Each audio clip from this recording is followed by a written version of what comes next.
Welcome back to the Group Practice Accelerator podcast, brought to you by Polaris Healthcare Partners, where we leverage decades of healthcare and business experience to drive growth in successful group practices just like yours. If you're a healthcare entrepreneur and you're interested in building, scaling, or exiting your group practice, you've found not only the industry's leading resource for business education, but a team of trusted advisors dedicated to helping you achieve and exceed your goals. In short, the team at Polaris creates clarity, confidence, and results. I'm your host, Jamie Falash, and the Group Practice Accelerator podcast is on the air. Well, hey, everybody. Thanks for joining me today for another episode.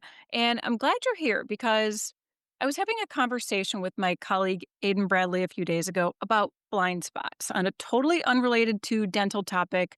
But then we shifted gears back to chatting about Polaris and clients he's working with. And he started sharing some observations I think you're going to want to hear about. So stay with me. So if I get in my time machine and place myself back in my early-ish clinical days, I was loving my work, really confident in the care I provided, and, some of the ops side as well, because I hung on to that. I'd started at that practice years prior as a dental assistant, wore a lot of hats, worked my way through finishing my education, hygiene degree, yada, yada.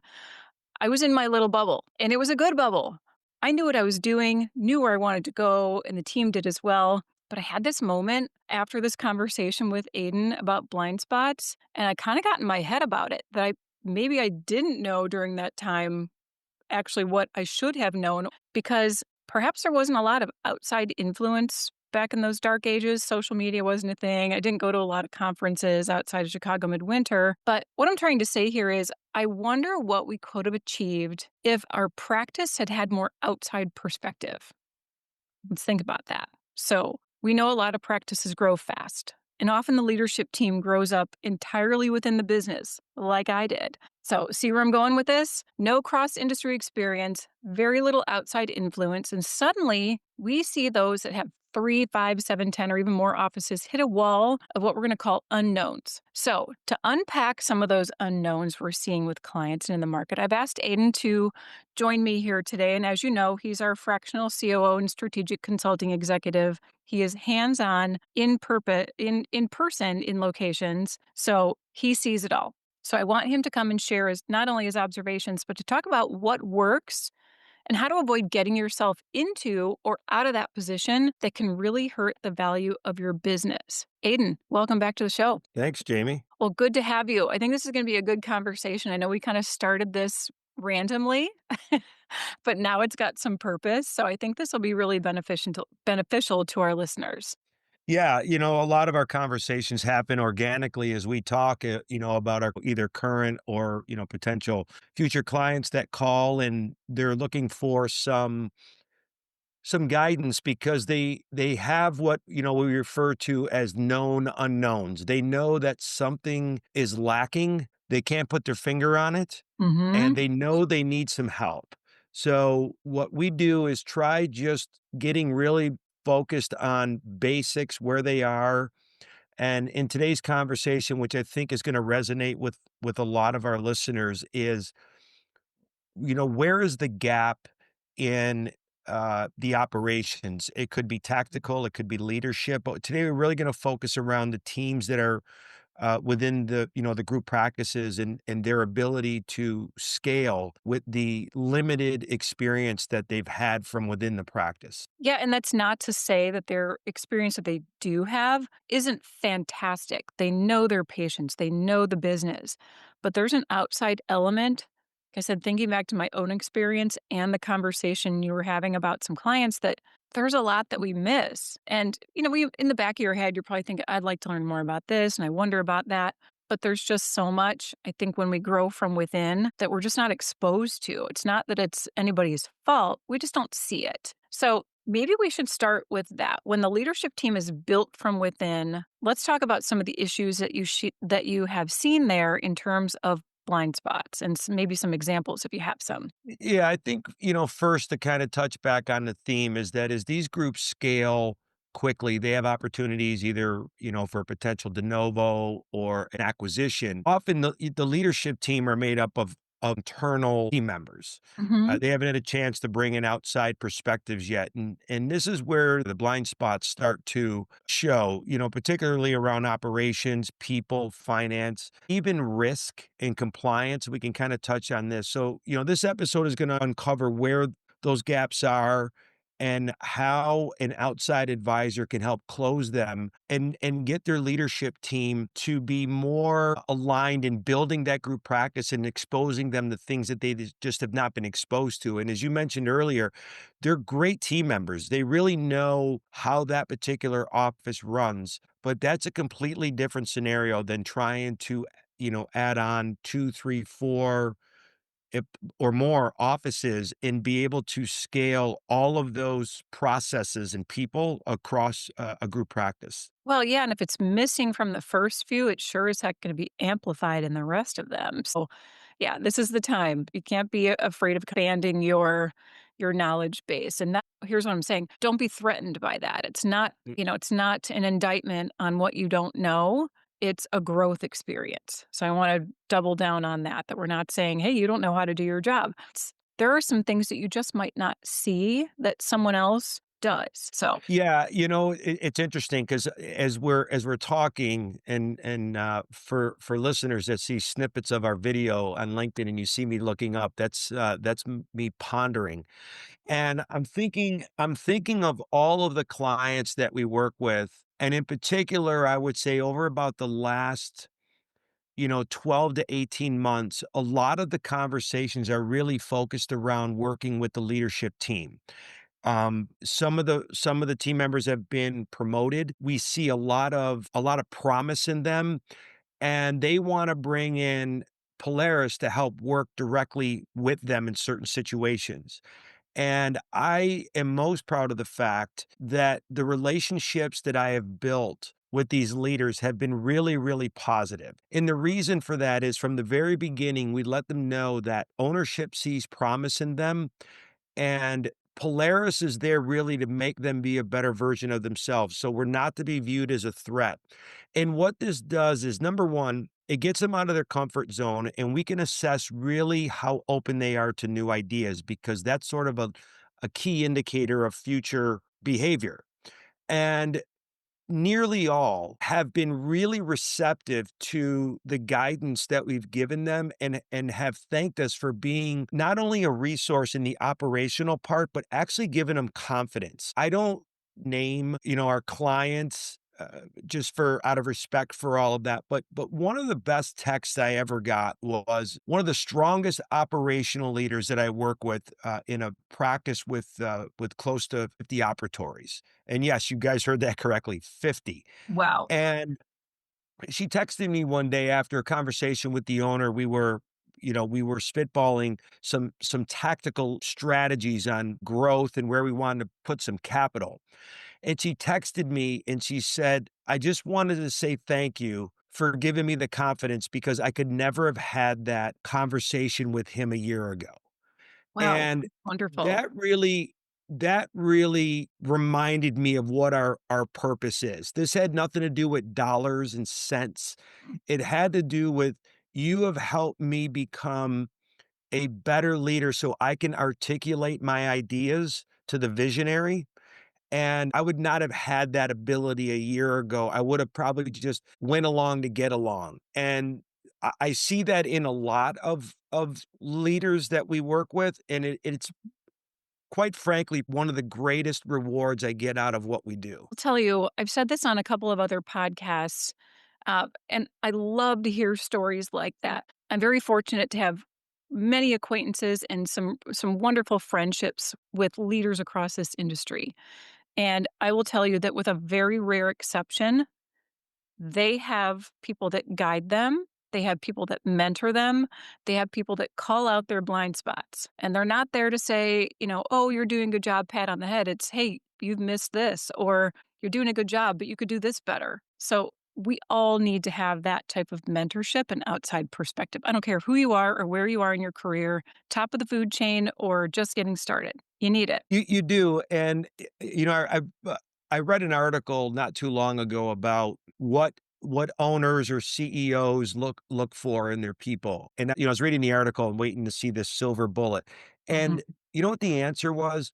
They take away stress from the leader, take away the personalities, take away the interpersonal relationships, which, need to be on solid ground, but they take away stress from the decision makers so they can focus solely on the vision and the growth in how they can sort of from a macro level grow their business as a CEO.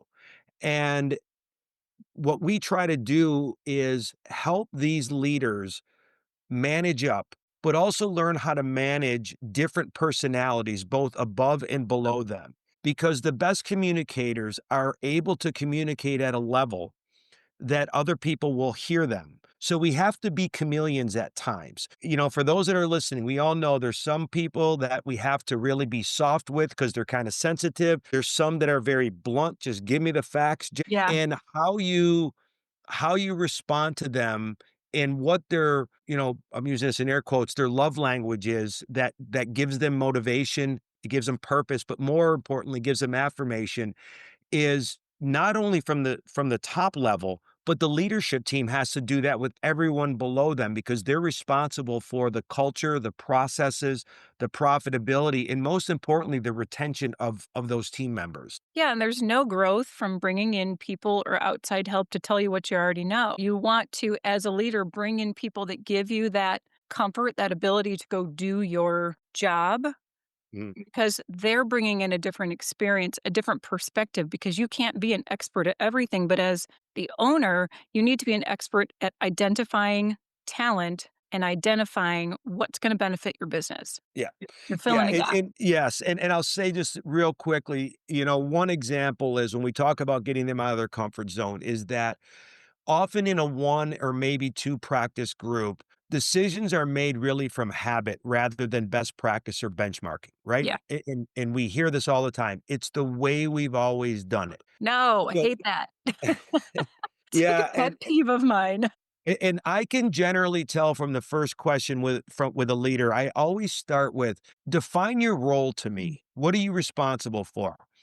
And when I hear I just put out fires, I know I've mentioned that Mhm. before, is nails on a chalkboard for me. That's queuing up that the business is running them and they're not running the business.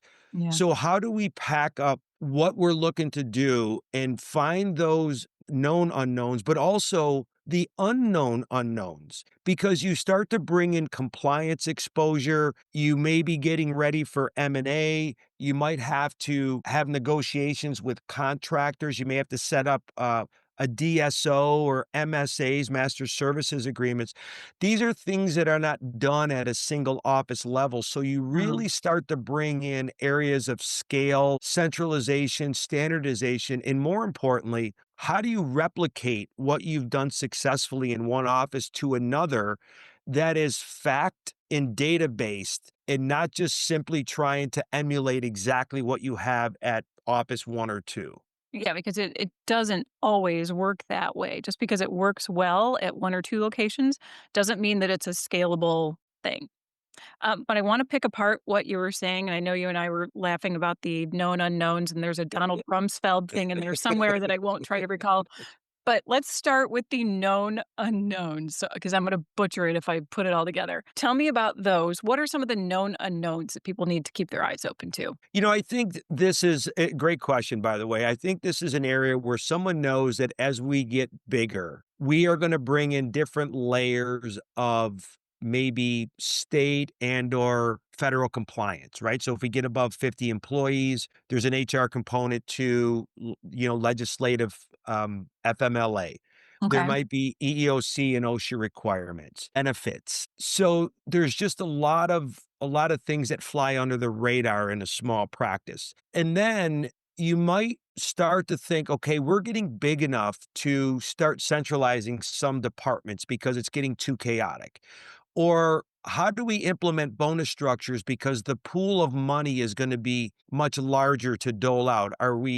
Are we positioned enough with cash flow and profitability to make those equitable? How do we structure those? Are they objective and driven by what levers the leaders pull? Or are they just subjective? Because this is a reflection of the work that they do, and it should represent um, a level of appreciation and acknowledgement of the great job that they've done. Or in reverse, unfortunately, if some have not contributed at all, that's also a reflection of what they may get above and beyond on a discretionary level. Okay, so we talked about the known unknowns. Those are the things that you kind of have a sense of, you have a little bit of knowledge on, but not enough to implement it, scale it, pressure test it, all the above. So what about unknown unknowns? Yeah, so I touched a little bit on this. This is where, I call these the "oh, whoops" moment, and I get these a lot. This is where, having a solid policy and procedure manual, a handbook, acknowledgement forms happen. Recently, I've gotten a slew of calls about team members that have left. They might be filing unemployment claims. Some may have been terminated, or as I refer to, made available to the industry. They're making a claim that it's not fair. And what I find often is that we have not had a good compliance in risk strategy. And what I mean by that is crisp documentation, precedent, non-discriminatory type activity, and most importantly, consistency. Once you move away from that, now we start talking about groups that may be looking to scale and grow to partner with a strategic group or private equity firm. So Mhm. are they ready for that M&A transaction or transition? What does their payer reimbursement rates look like? These are things they may never have thought of that will get viewed with a magnifying glass at Oh, some good point. point. And there's a lot of risk in not knowing something at the last minute. And there's always that one question that can really tear the sandcastle down when someone can't answer it. Those are your unknown unknowns where people just kind of throw their hands up and say, "Gosh, I would never have known that." Yeah. That's where we help and say, okay, at each stage, we map out your life cycle for like 18 months to 2 years.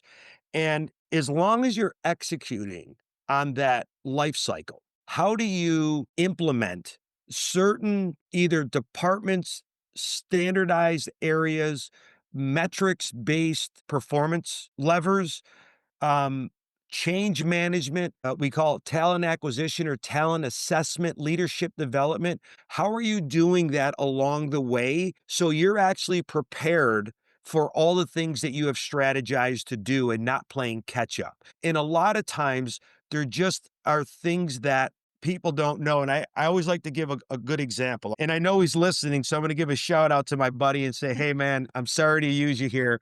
But we worked with a client, oral surgeon that wanted to do a med spa. And we were phasing out at the time. I was not directly involved in this particular project because we had a project manager.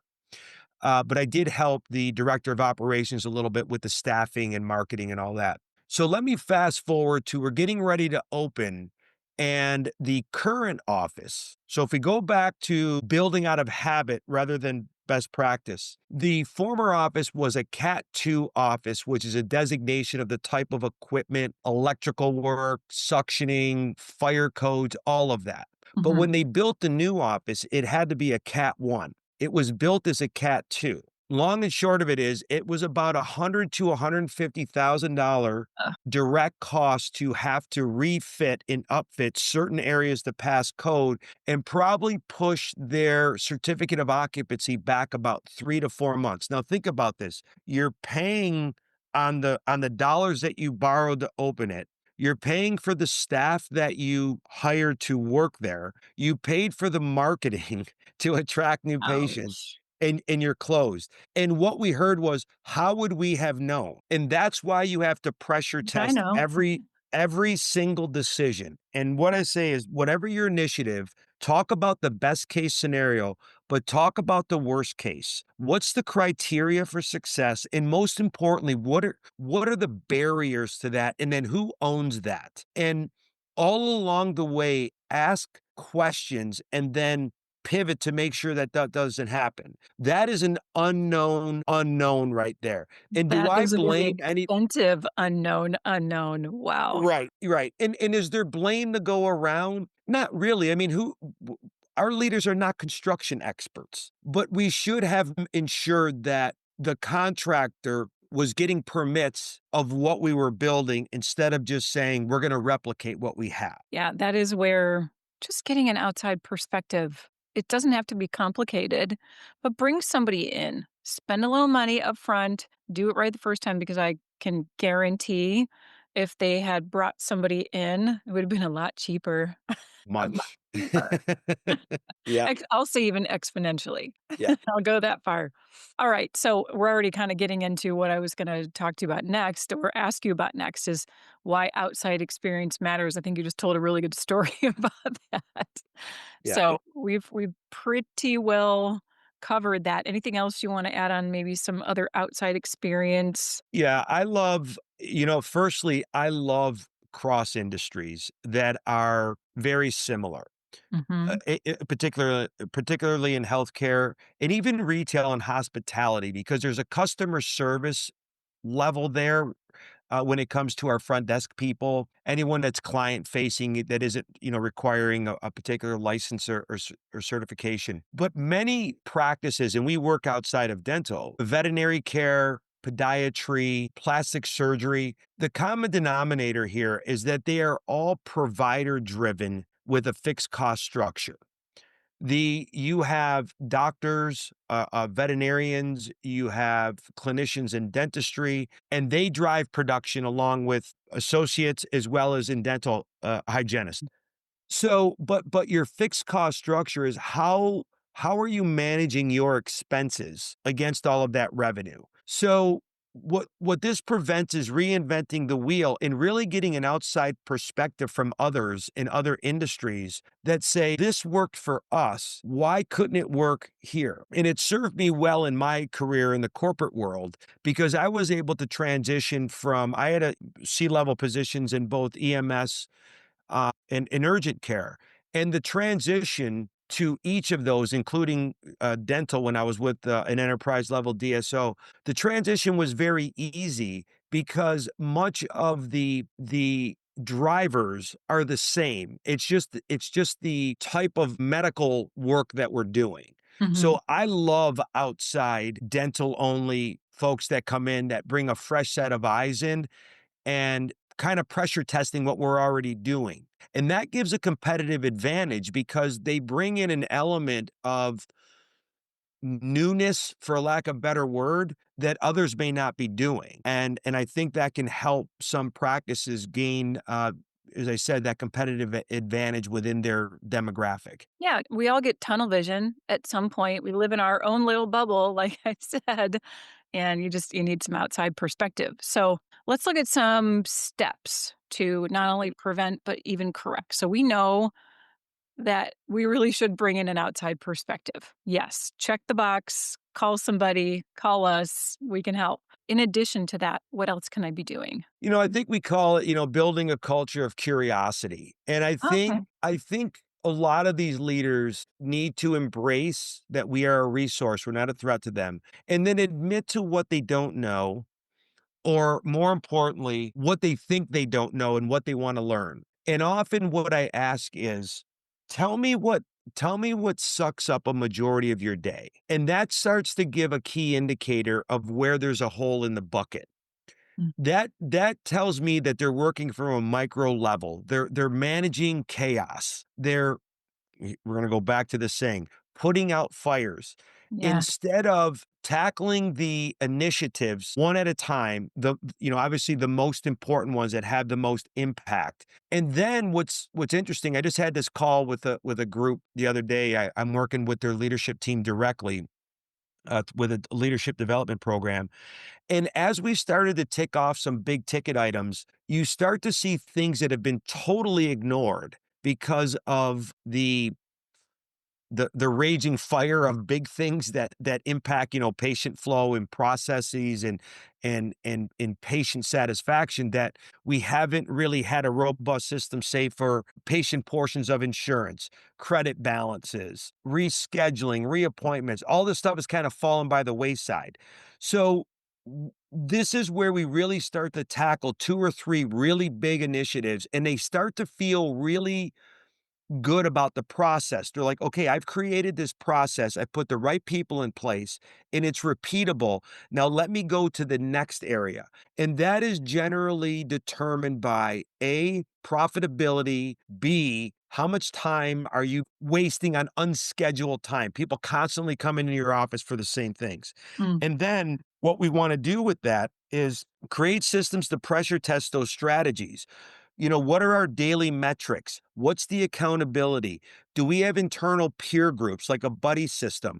I love seeing cross matrix team members working together, especially when each of them impact one another, is magic for me. There are no silos in any organization because everything from the moment a phone call comes in to the moment we have done treatment, everybody has a key impact on that patient experience. they So do. therefore, if there's any weak link in that chain, it's going to upend all of it. So they have to be talking to each other to ensure that not one particular area is not pulling its weight. And one of the things that we do is we work on daily metrics. There's about 7 of them, and I get texts and emails every night from each office manager. And what it does is it helps them understand what they specifically manage. And now I'm starting to get narratives about why the day was good, why the day wasn't good, what they're going to do to change it. I know I've mentioned this in other podcasts, but watching that, there has not been a single group that has embraced that has not moved forward with Mm. real, tangible, positive results, the top and bottom line. Not one. But do you find that that takes a little bit where they're just kind of reporting in and then you start to see the thought process behind it where they're like, "Hey, here's what I could do different." They're starting to recognize it on their own. Y Yeah, this really brings a smile to my face because at first it's like, "Really? We're already looking at this." And then I'm like, Mm. "Are you really? Because this metric here doesn't look very good." Yeah. And what I find is, well, firstly, encouragement on our end. So I try to respond often, right? Even if it's just an emoji.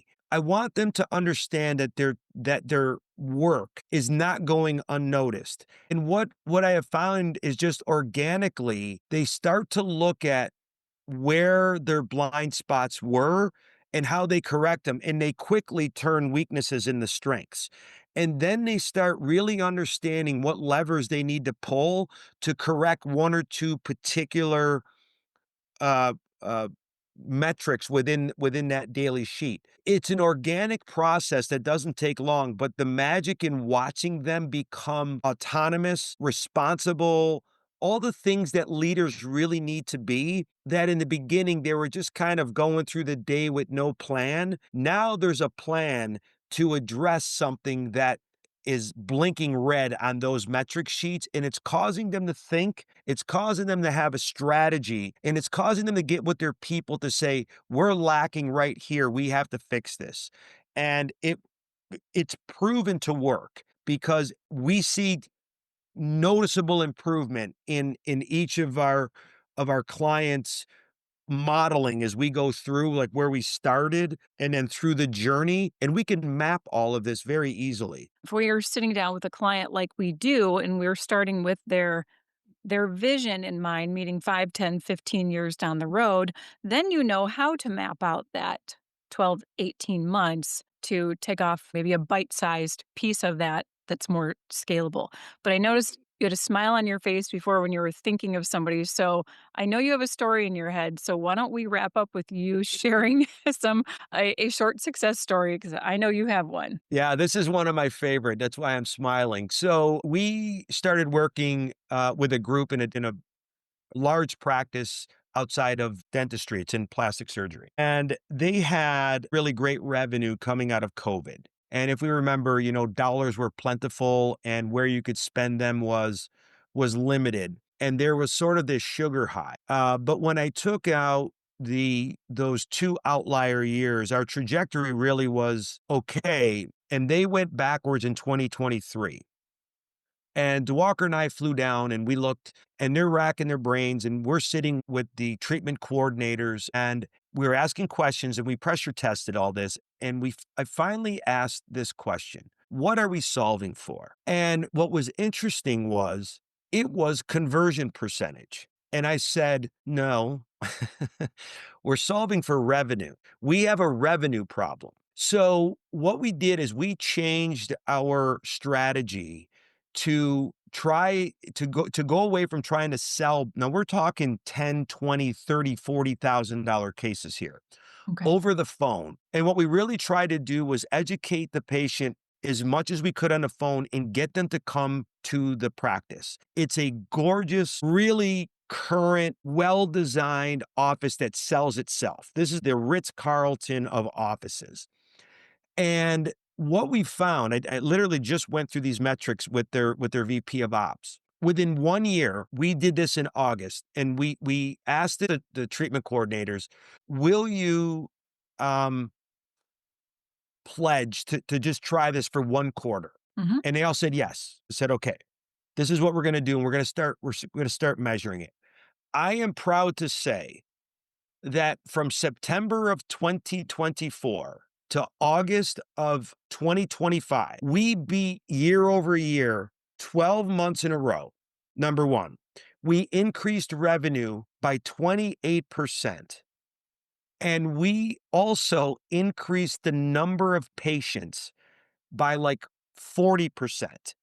Now, did we take a little bit of a dip in the conversion percentage? Yes. And I was totally okay with it because, again, we were solving for revenue. Hmm. So now revenue is up, as I mentioned, into the 20%, which, is a seven-figure amount.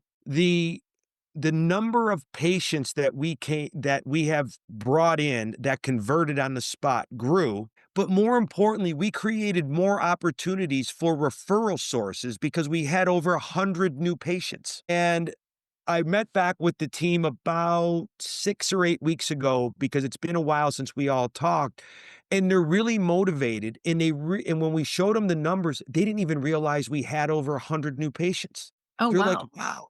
Really? And I'm like, "You guys are so amazing. Like, you committed to doing this, and it worked." And even the doc was a little bit, I know he's listening, doc, so don't tell me you weren't a little wobbly about this in the beginning, but, in the end, it worked, and it still continues to work. So now what we're doing, if you recall from the beginning of this story, is in this began last September. Now we have to beat last September. So we need to keep this going. This wasn't a 12-month sprint. This was a 15, 18, 24-month sprint. To then we move into the next phase, which is to bring in more seasoned associates and try to get revenue even higher by having more expansive capacity.